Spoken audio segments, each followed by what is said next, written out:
Okay, the lengths of the sides of the triangles in this track or the figures in this track are going to be affected by the scale factor. So for instance, in a problem like this,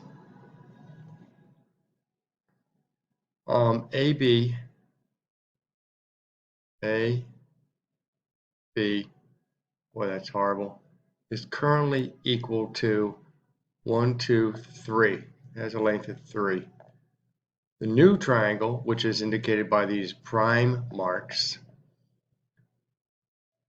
A prime, B prime, is going to be equal to twice the length, 2 times the length of AB, which is going to be equal to 6. So let's scroll down here.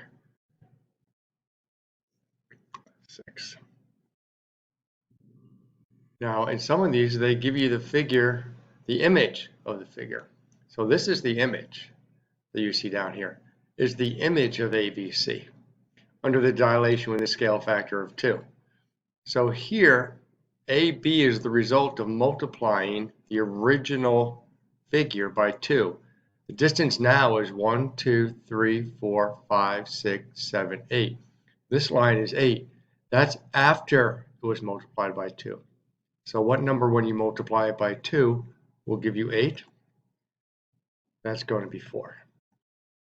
And that's basically the gist behind this assignment.